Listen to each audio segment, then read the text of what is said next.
it's Casey, and today we are going to catch up on some wrap-ups. So as you guys might be aware, I haven't posted a video consistently in a while. So the last wrap-up that I actually did, like monthly wrap-up, I think was for August because it was like my best reading month ever.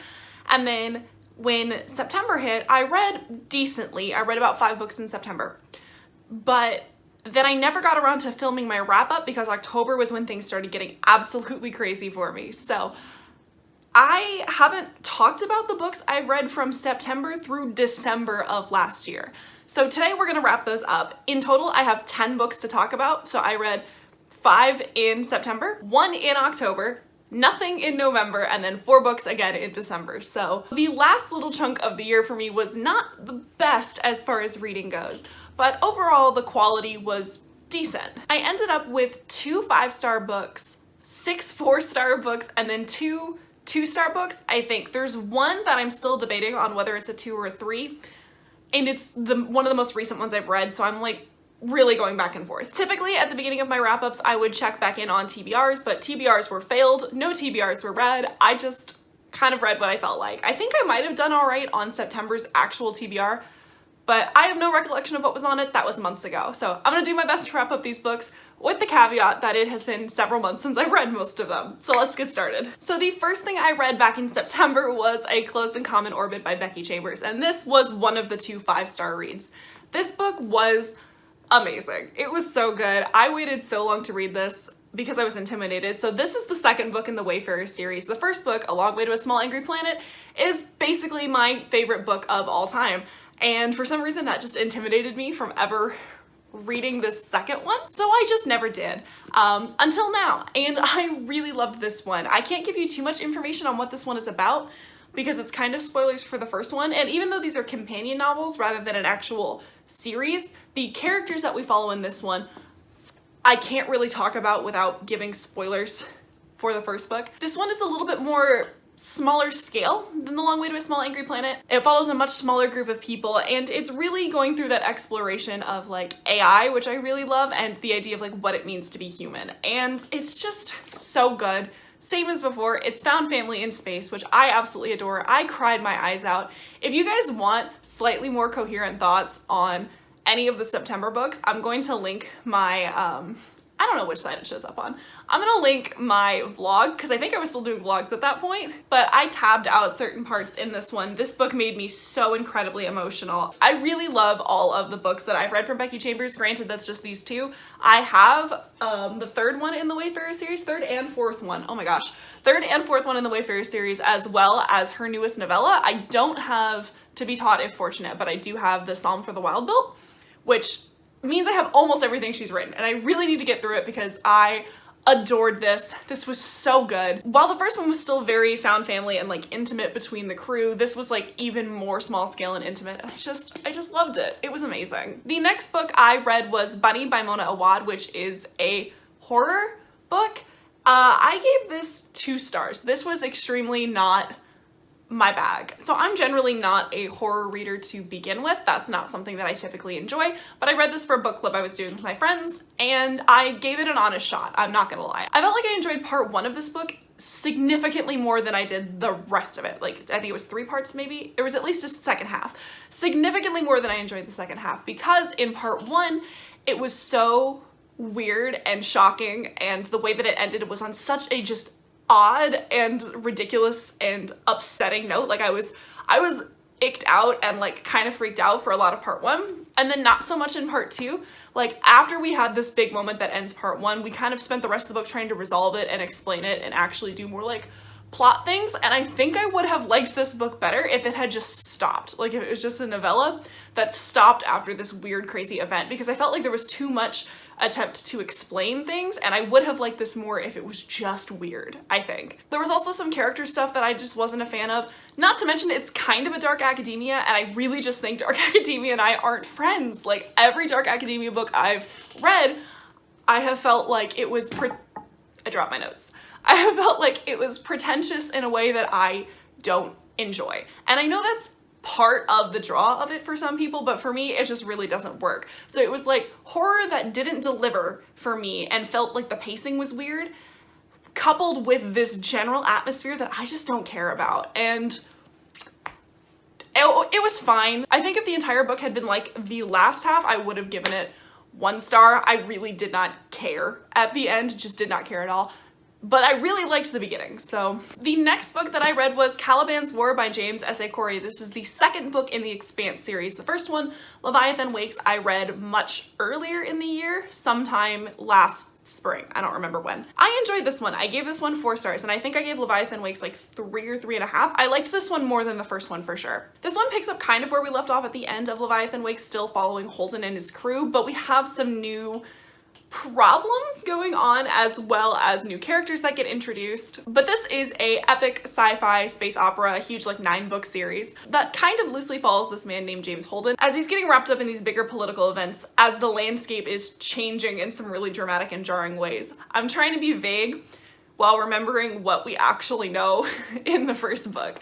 So the first book, I know, starts off with Holden and his crew investigating this like derelict ship and then kind of broadcasting their findings, which shakes up a lot of the political landscape. And it also follows the hunt for this missing girl. And it is like so much a different series since then, but basically we are still following Holden and his crew and their antics as they're getting involved in things that are honestly over their head. And I really liked this one, partially because I think the scope has increased and we've drawn in more politics and more POVs. I really like some of the politician POVs we got in this. I remember that. Some of the new characters I liked a lot. So I like Holden and his crew. Don't get me wrong, I do. That is part of why I'm invested in this. But honestly, I find the bigger politics and the larger scale, higher stakes things that are going on to be much more interesting to me than some of the other things that we've been seeing. So I hope that this continues to go in this just ever expanding, I mean, it's called The Expanse, in this ever growing direction where the scope continues to go outwards, because I think that is the part of this series that I really enjoy.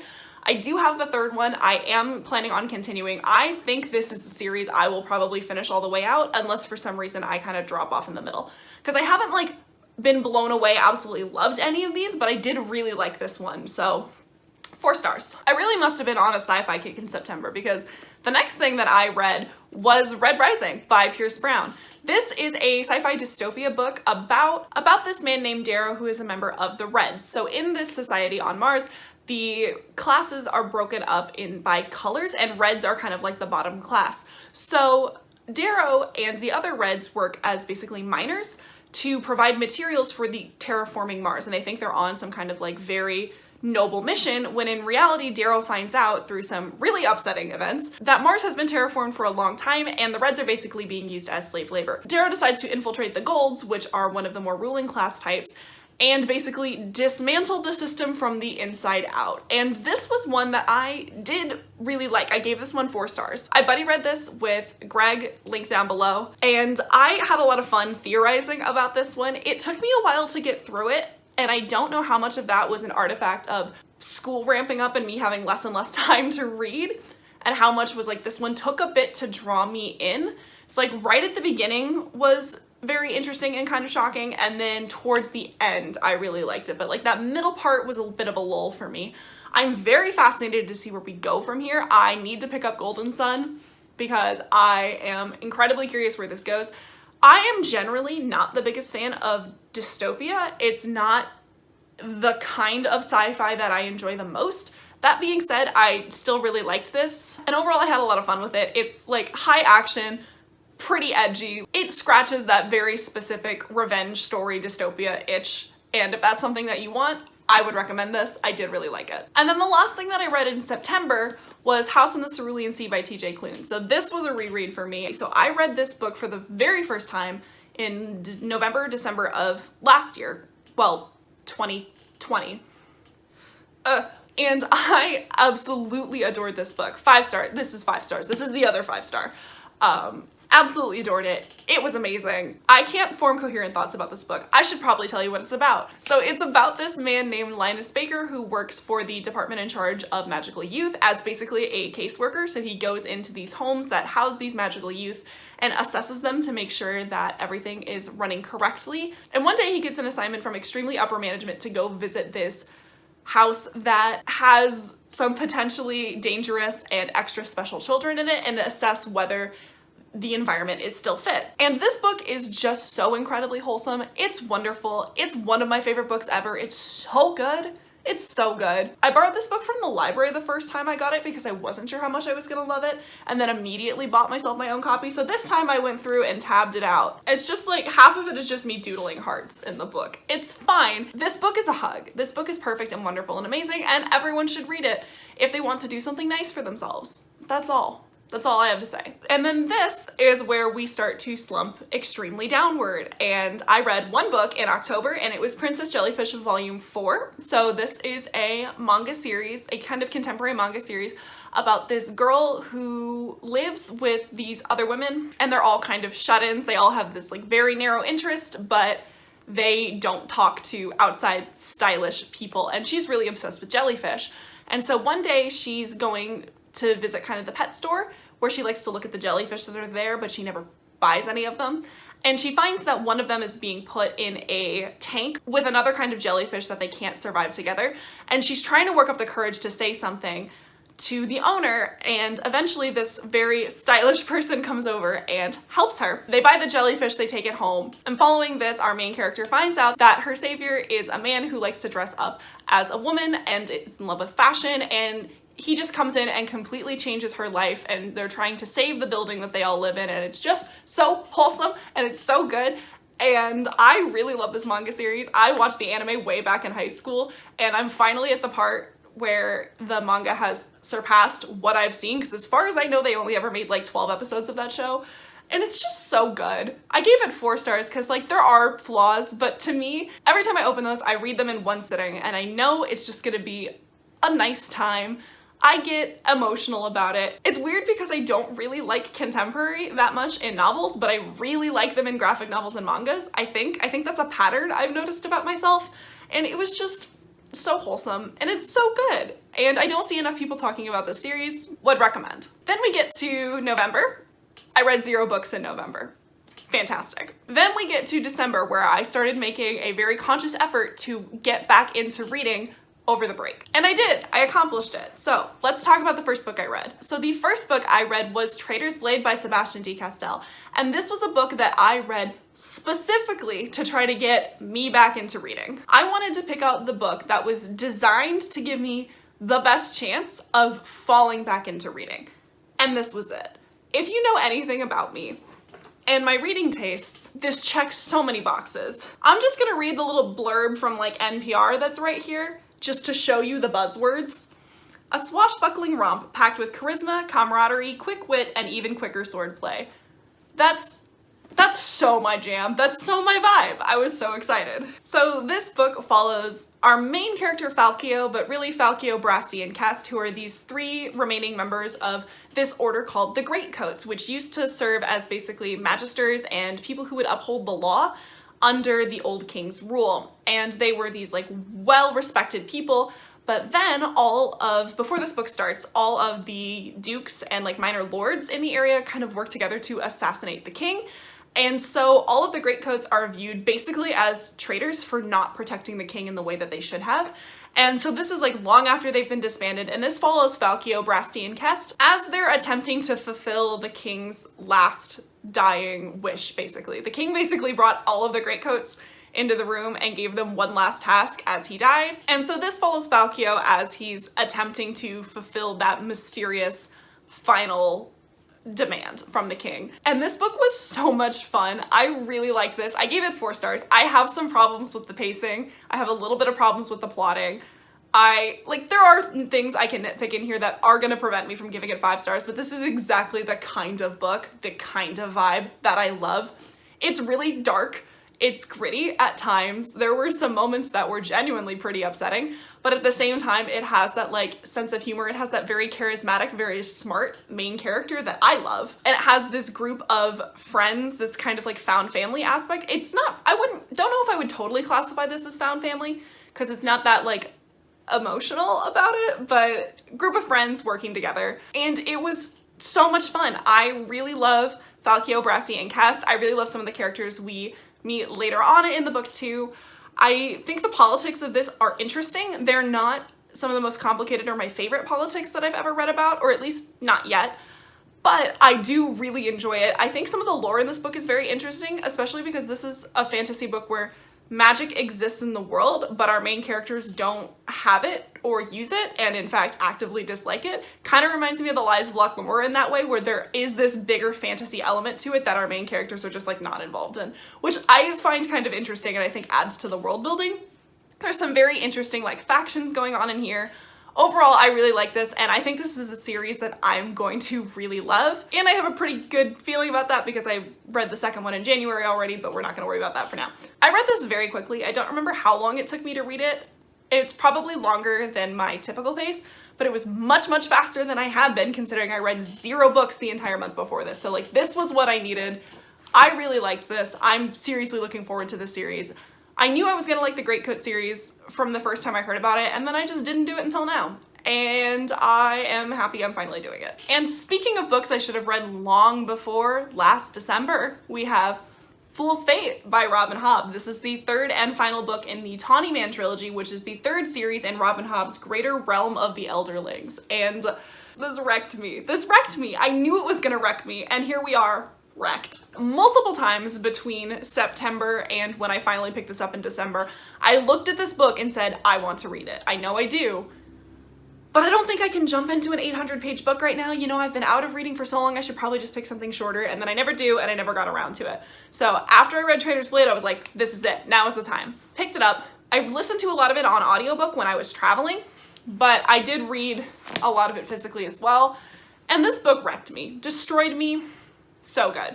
I haven't said at all what this is about. So as this is the 3rd book in the 3rd series in this world, I can't really tell you what this is about. I can't even tell you what this series is about very well.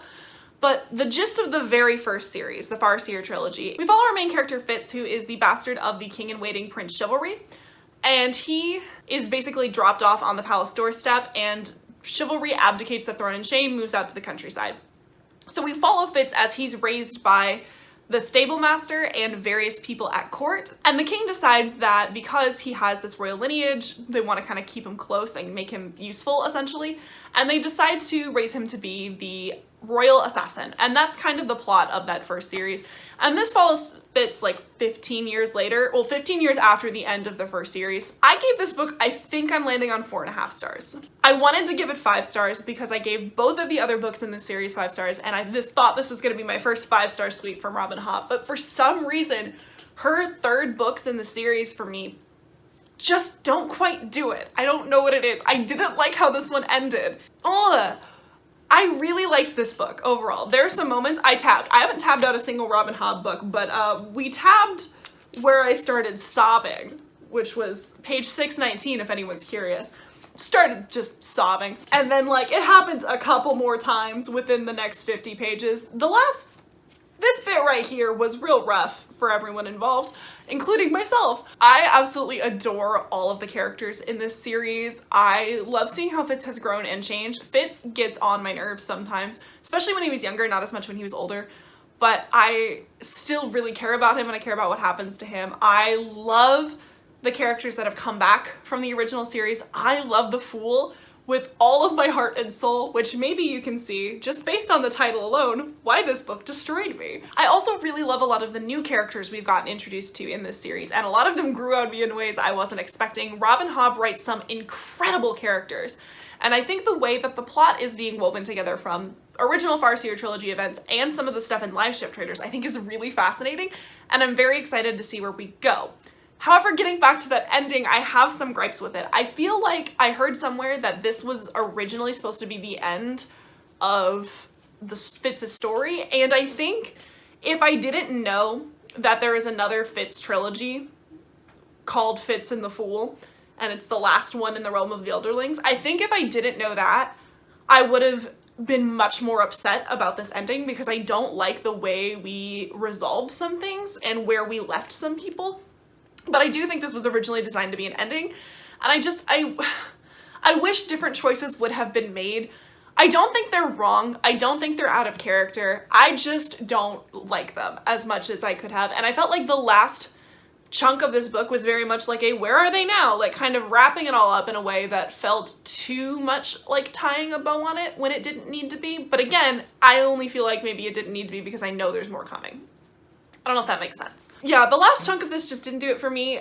The first chunk was a lot of traveling and getting to the point, but the point of this book hurt my soul. It was wonderful, it was amazing, I really, really loved it. I feel like we were going to the place where everything was going to happen for a long time, which is not atypical for these books. These are very slow books, and I don't really mind it. The pacing of this one was a little bit odd. It wasn't as noticeable as some of the other ones. I remember when I read Assassin's Quest, which is the third book in the Farseer trilogy, I specifically remember the pacing being kind of all over the place for me. This was similar, but not quite as egregious about it. I'm not sure I love the ending, but I love the progression of the characters. I love where the story has gone overall. I love where the characters have ended up for the most part. And this book really hit me emotionally. I'm really uncertain how I feel about that ending and some of the pacing, and so in general, this is 4.5 stars. Damn, I really wanted to give all 3 in Tawny Man 5 stars, but it's still an amazing book. Like, don't get me wrong, 4.5 is still like one of the best books I've read in the last 4 months. So the next book I read was Artemis by Andy Weir. So this is a standalone sci-fi book by the same author who wrote The Martian, which I have read.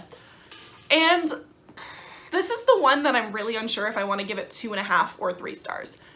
This book was fine. This book wasn't the kind of a 2 or a 3 star where I'm just ambivalent about it, so I don't have a lot of feelings one way or the other.